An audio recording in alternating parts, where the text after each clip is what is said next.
Pada dasarnya, semua manusia ingin hebat. Ingin hidupnya tidak sia-sia. Ingin keputusannya tepat. Ingin langkahnya tidak berakhir pada penyesalan. Keinginan itu bukan kesombongan. Itu fitrah. Tapi semakin seseorang jujur pada dirinya, semakin ia sadar. Hidup ini bukan sekadar soal niat baik, tapi soal pilihan setiap detik. Setiap detik kita memilih. Bahkan saat kita diam, kita sedang memilih untuk tidak bergerak. Masalahnya, kita tidak pernah benar-benar tahu akibat dari pilihan kita. Yang kita anggap baik hari ini, bisa jadi menyesatkan besok. Disitulah letak lemahnya manusia. Bukan karena kurang akal, tapi karena hidup terlalu luas untuk ditangani sendirian. Maka para ulama sufi tidak pernah berdoa agar diberi kekuatan, tapi berdoa agar tidak ditinggal Allah walau sedetik. Ya Allah, jangan Engkau tinggalkan aku sedikit pun dari MU, karena sesungguhnya kami sangat lemah. Mereka tidak takut pada dunia, mereka takut salah arah. Kita sering mengira lemah itu karena miskin, karena tidak punya kuasa, karena diremehkan orang. Padahal lemah yang paling berbahaya adalah tidak tahu pilihan mana yang diridai Allah.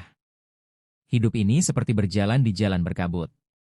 Kita memegang setir, tapi jarak pandang kita pendek. Kalau kita melaju dengan rasa, aku bisa, kecelakaan hanya soal waktu. Yang selamat bukan yang paling berani, tapi yang mau mengikuti petunjuk.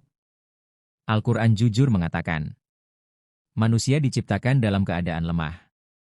Tapi Allah juga berfirman, aku hendak menjadikan khalifah di bumi. Artinya, kita diberi pilihan, tapi tidak diberi kemampuan untuk selalu benar tanpa bimbingan Allah. Dari sini muncul satu pertanyaan besar. Bagaimana caranya agar setiap langkah kita dijaga Allah? Pertanyaan ini sudah lama dijawab oleh Imam Al-Ghazali dalam Bidayatul Hidayah. Imam Al-Ghazali tidak memulai dari hal besar. Beliau memulai dari bangun tidur dengan adab, menjaga lisan, menjaga pandangan, bekerja dengan halal, menutup hari dengan muhasabah. Kenapa?